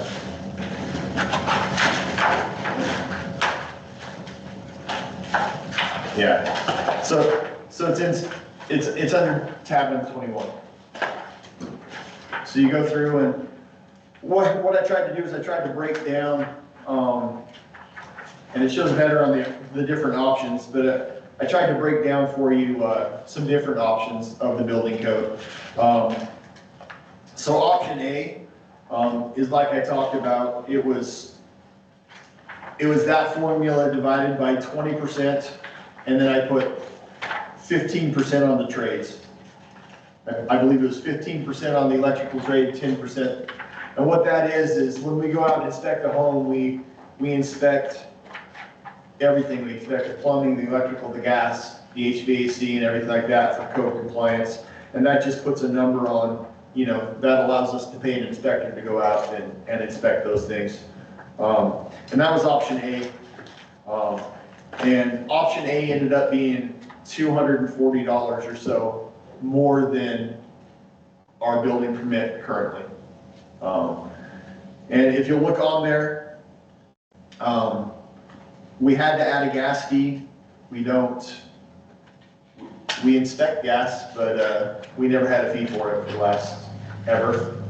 So we just added a gas fee. Also, going paperless and everything like that, we had to have a system that you're able to go paperless, you're able to pay online and different things like that. So we added a technology fee, which was 15% of the building fee. Nothing else really changed. You have your water connection, which is the same, meter only. We decided to put the water capacity fee on a building permit because it was on a per house basis. So $800 for the water capacity. Sewer connection is uniform. It's a 3/4 meter, it's $200. Parks fee was $250 per building permit. We're proposing a $400 per home for parks and also a $350 per home for police protection.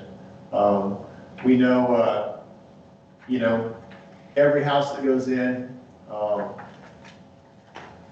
the police are asked to do more, so this gives them a little bit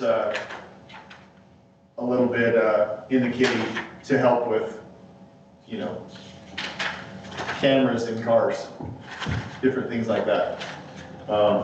So, and we can go through that. That was option A on the building codes. Option B, basically all I did was for option B, instead of going 20% on the dividing the fee, I went 15. And everything else stays the same. It's just a percentage for the electrical, plumbing, HVAC, and gas fees. Everything else is a fixed fee, so it stays the same, but it was a difference of about $370. And option C, I went 10%, divided that permit fee, and then I upped the trade fees to 25%, and it was a difference of about $800. Or you have the option of saying we're good, we're going to stay pat, we're not going to change anything on the building side. So those are 4 options I came up with. I'm open for discussions on, how I did it and why I did it and everything like that. But those are the 4 options.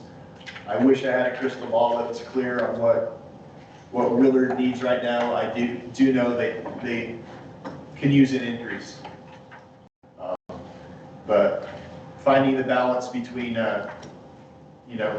being competitive and being too much, that can be a challenge. So, and, we can always go off the rails and say, hey, I want you to charge this fee because you're the Board of Aldermen, you can pretty much ask and do whatever you want, so. Questions?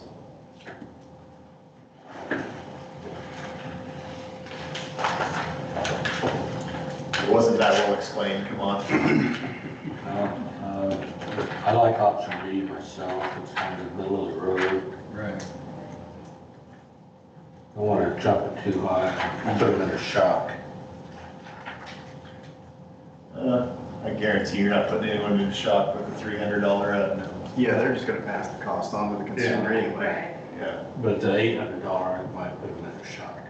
They're A little bit. But if the water doesn't flow to the house, that might be more of a shock than also the toilet didn't flush. That's true. That's true. I mean, if my toilet didn't flush, that'd be a worse shock than $800. Some with the choir.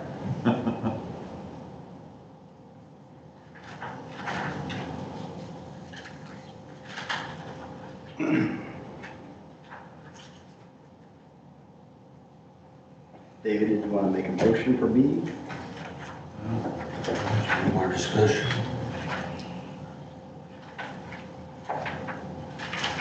Anybody else have a different option or? I only got the three.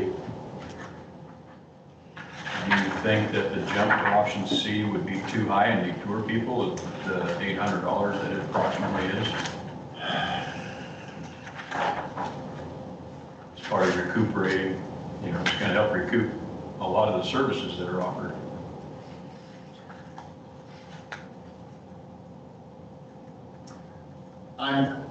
I tend to lean towards option B because It is middle of the road. if I go middle of the road and it's not enough, I can always come back and say, these are the numbers. You can always But if I go higher and it ends up being more than I need, it's a little bit more embarrassing coming back and say, hey, I'm gonna have to refund, you know?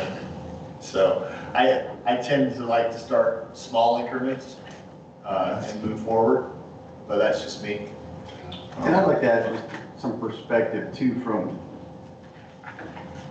the perspective of land values and land costs when it comes to these developers in Willard. They're able to buy a nice piece of level land that they're gonna make small parcels out of for anywhere from $10,000 to $13,000 per acre, and then go price that same parcel in Stratford, even Rogersville, Nixa, and Ozark. This bump right here is Very minimal. extremely minimal. It's not a ripple in the So pond. they are not going, I mean, this is just one person's opinion. A builder's not gonna look at this and say, I better go to Nixon and build because of this one. Because they're gonna pay so much more for land down there. And before we can discuss it further, that's fine, but I just want to let you know, on tab number 23, this also has all of the fees listed, both zoning and building. So it has all the fees listed, it's in alphabetical order. The section is kind of a mess, so we tried to bring it in alphabetical order at least, so you can go through and you can find a deck permit without going through 9 pages and finding D is next to Z. So we tried to put it in alphabetical order and everything like that, and there were some adjustments, and I will have to, according to your vote, make some adjustments to it because obviously the electrical fee and different things like that will be different on this table depending on what option is chosen. So, but all of the fees are there, and some of them were adjusted for time and materials and different things like that. But it also depends on what option is chosen, what the final draft is going to read.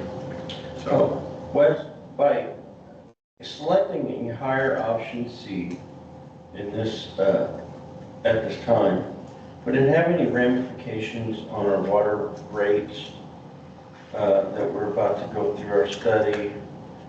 He would certainly consider some of the fees that are included in that. I don't know if it would make a huge splash of a difference if you pardon the pun. I mean, Oh, I'm sorry. I don't know if it's gonna make a huge difference on the outcome of the rate study. But it does stand a chance to make a difference. It'll be a ripple in there as well. Well, It'll be a ripple in there. If I understand it right, the only, I mean, the fee study is gonna determine our water capacity fee. That's what it's gonna determine. Everything else on the water side, our water connection is staying the same. But you're increasing some of your connection fees. It's gonna be or am I mixing this with the other? No, the water connection fee is currently the same as our ordinance right now. Okay. So the only thing that would change with the new water study would be the capacity fee on this. That is the only thing that would change. So, So by selecting option C, then it would be fair to say that it won't have any effect on anybody's water rates, plus or minus. because we did not change the water connection fee for a residential home, 3/4 meter. This is just for incoming construction. This will be for, I mean, this will be for everything. So if you do a remodel or anything like that, you will be covered by this also. But obviously you already have your meter, you already have your connection and everything like that. So you would Certain not. charges that won't be affixed. Correct. Right. Yeah. So, one thing to note, I don't know what the fee is going to look like on the water connection fee. But that would be an additional, you know, if it's over $800, that means your permit's going to go up by that much. So that's one thing to note also. If that fee comes back at, you know, $1,200 per home, you're going to be adding an extra $400 on top of whatever option we choose. So just to bring that to the forefront right now, I don't know what the fee is going to look like, but it would be an addition if it is more than the 800 per house.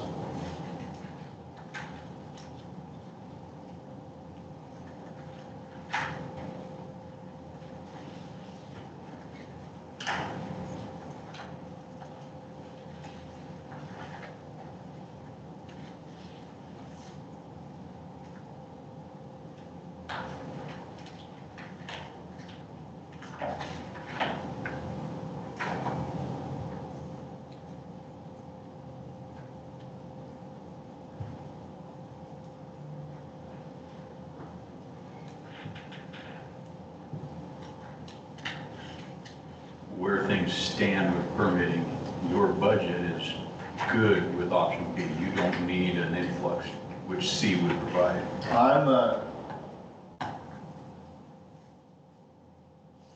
Jeremy, I would never say no.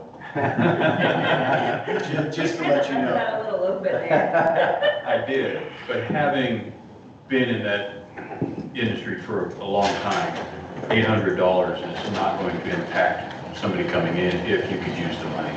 I don't, like I said, I don't think it's going to be a ripple in the pond at all. No.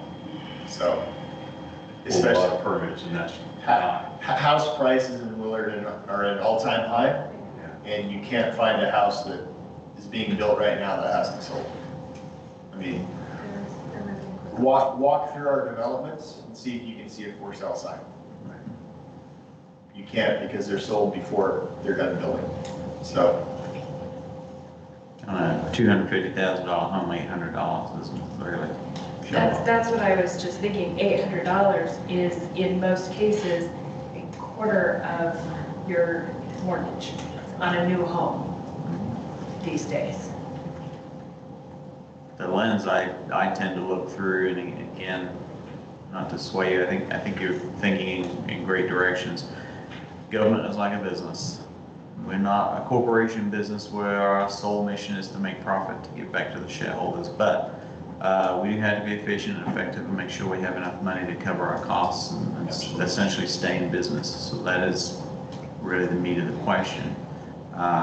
Mike isn't suffering, so option B would certainly be okay. Option C would be maybe a future-proof option. I'm just thinking with the cost of materials and wages constantly increasing, to have to come back and ask for more, where C would cover that for the extended future. You're not wrong.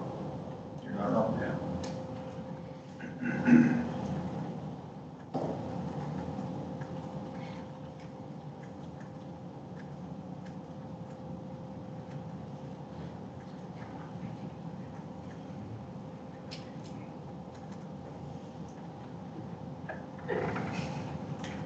Okay, I'll make a motion to approve option C.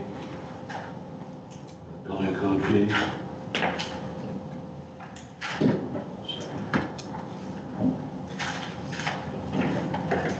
First and a second. Alderman Villier, Yes. Alderman Hill, Yes. Alderman King, Yes. Alderman Swatas, Yes. and Alderman Wilson. Yes. Thank you. Stand by. Thank you. There, now we can. Yeah, you voted for option C to be included in that ordinance. Yeah. So then you vote on the ordinance. So do we? Yeah, because all those were presented at the time of the first reading. They knew that it was going to be one of those. So when Jan says the read, she says the read, and. Yeah, second read with option C. Okay. The second read, who voted, option C was selected. Okay. An ordinance to amend section 500110 fee schedule, option C of the Willard Code of Ordinances in the city of Willard, Missouri.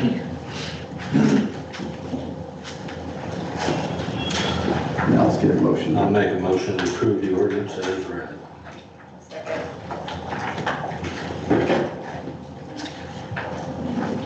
Yeah. Okay. Alderman Villier, Yes. Alderman Hill, Yes. Alderman King, Yes. Alderman Swatas, Yes. and Alderman Wilson. Yes. Thank you. Perfect. All right, item number 23, city administrator's remarks. Well, as a reminder, this is the second meeting where we've removed the discussion and votes. So just wanted to continue to keep it clear that it should be assumed that anything on the agenda can be discussed, and if the board finds itself ready to make a motion, maybe motion and acted upon unless it's the first read. Then it will be just discussion as we've been doing. Going down through my notes here, had some good news this morning as far as recreation. Going through the budget projections, they're looking pretty good. They're having a strong year so far, so that's nice, particularly in aquatics. They were budgeted, anticipated to see 110,000 come in this year. We've got 45 days of the pool season left, and they're already 81,000. So they're benefiting from the heat, I would imagine. Some upcoming events just to keep the community aware. There's a dog park forum July 10th at the rec center. There is a pump track forum July 24th. And then at the pool, there's the doggy dive August 24th, and then Sunflower Days, September the 6th through the 20th. So Parks Department has already moved on from Freedom Fest and is planning the next round of things.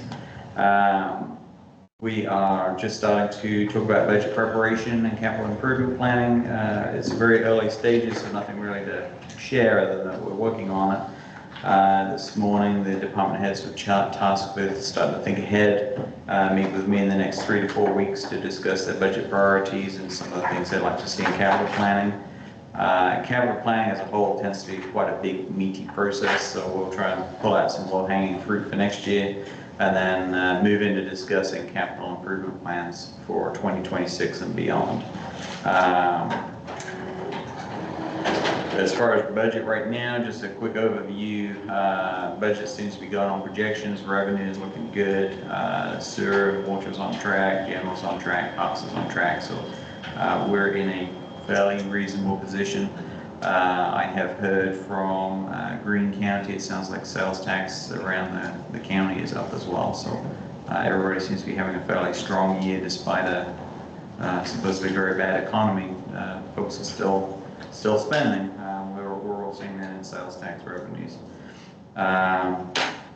There has been a draft prepared for just painting the outside of City Hall and tidying up that I'll try to present for consideration. You have noticed we've put a new sign up because it was a worn out parking sign. I don't know, I have a pet peeve. I feel like if you come into the City Hall, it should look fairly nice. It doesn't have to be grandiose, but we should at least be proud of our facility and take care of it. So thanks to Mike, he's been changing out some of the lights for me and I changed out the sign before he did. I was much quicker than he was today, but that's okay. So much better, so much better. But we're just kind of trying to tidy up. We've also bought some little tiny microphones for the lobby, very low hanging fruit. Helps the customers come in and actually be able to hear what's going on and vice versa. So that was nice to do. And then my wife's going to do some little decals. So we're kind of keeping it cheap, but trying to make things look good. So I'll bring the request for quotes for your consideration in the upcoming future. We'll just use that for the budget, not looking for something that we can jump on this year by any means. Also wanted to point out, as Megan mentioned in her discussion earlier, there was an oversight with the agenda. The webmaster didn't get it published in time. There was oversight there, but she was, despite being on vacation, she was able to get it out there pretty quick. It is something I brought up last time, entertaining a different software package for our website, and it provides the agenda management software and everything all within. So we're still exploring other options to see what might work best for the city as far as cost and function. So we'll hopefully present something to you guys here in the not too distant future. As far as a project update, the Jackson Street overlay, I have an update on that. I'll be meeting with CJW tomorrow. MoDOT did respond with comments as it was expected, and CJW is preparing their response. Then it will go to the Federal Highway folks for their approval and blessing. And then we can get it sent out for bid and see what comes in. See how we can get the project wrapped up. And then that will be the overlay here, just out here on the street that a lot of people have been curious about. I also wanted to give another clarification. There was a question from a community member about the audit amendment presented in the June 10th meeting. So just wanted to put it out there that the amendment was just regarding $850 expense for W-2s that the CFO had mentioned. It's probably not where I would put it. She and I have discussed it, and it will be moved to an appropriate place in the budget before the year's end, if it has not already been done. But the actual special audit is still in there as budgeted at $104,000. It was not added, it was not changed, it was just bumped up by $850 to accommodate that number. That was the only reason it was even mentioned. So again, we'll definitely move that to the right place. I think future amended budgets will be discussed in a more targeted manner, and I believe we moved slightly more towards that goal with the second discussion. And hopefully far less fiddly in the future, including budget prep and everything else. So that is all I have for this week. Can you tell the board a little bit about what we talked about this morning regarding our website? And you talked about the projects tab, about the pending projects or the current, having a tab on the website. Oh, as far as the transparency stuff? Yeah. Different projects going on would be great for the community and all of us to be able to look on and get a drop-down box and see. Yeah, that's so various websites. I mean, they're really even the pre-packaged websites. There is one very well-known brand. I guess I won't throw the name out, but they put all the buttons kind of front and center. One that I've always favored is the transparency button, and I think everybody likes that. And you can click in there and see everything from the budget to the updates and city manager communications and things like that, and then projects, ongoing projects. Where are we at? What does this look like? Are you actually awake over that? And something that might help drive that better would be a PIO, Public Information Officer position, to actually get the information out that we are doing something. You may not see the pothole filled on your road yet, but we filled 10 over here this week. Or this is the reason we haven't got to it, because there's a big leak over there. So it does give us some options to keep up with projects, and I will continue to try to bring just a brief update in my city administrator remarks. That's why I had that added as a regular agenda item, is just to provide that feedback. But not everybody's going to watch the video, not everybody's going to come to the meeting. So hopefully they'll catch it first on the website, and then if we can get a PIO position, we can start actively branding ourselves on the social media platforms that people do use, and just pings up and go, oh wow, they finally fixed the road, that's great. They will see it that way. So yeah, I mean that's an area that we can add to the website fairly easily once we get going. But I'd like to invest our time and effort into a platform that will help us move forward as a city with our information delivery. It's definitely something we can work on. Sounds interesting. All right, item number 24, new business.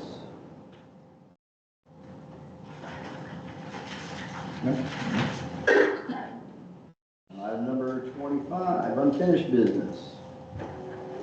Yeah, one question. Yes, sir. During our budget, we budgeted money for a small piece of sidewalk along Hunt Road from where the sidewalk had stopped and connects to the connection at, that crosses Hunt Road to Miller Park and that new sidewalk. What is the status of that project? I had several I'll folks have to that ask have on that. inquired and there's no answers. Is that coming from the subdivision connecting to Hunt? Yeah, they finished the house on the corner. It was, there's mud there right now. The kids that stand for school, for the school bus stop, stand in mud. My curiosity is, can we get that sidewalk moving along? Because it is budgeted before, and possibly get it in before the school season starts. Certainly make it happen. Yeah. Scott, is that on the west side of the road? It's on the east side of the road, is where the sidewalk stopped. Is that where the crosswalk is right there?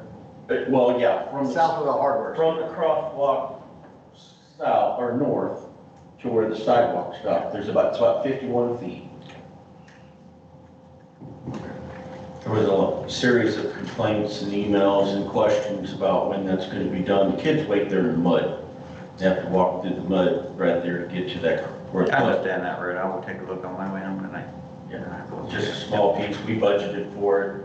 There was like $20-some thousand budgeted for it. I was just wondering if we could move that along before the school starts. So we'll try. Yep, absolutely. Anything else? Can I get a motion to adjourn the meeting? Motion to adjourn the meeting. Second. We have the first and a second. Alderman Hilliard? Alderman Hill? Yes. Alderman Key? Yes. Alderman Swatas? Yes. Alderman Wilson? Yes. Thank you. And everybody, you remember if you want to take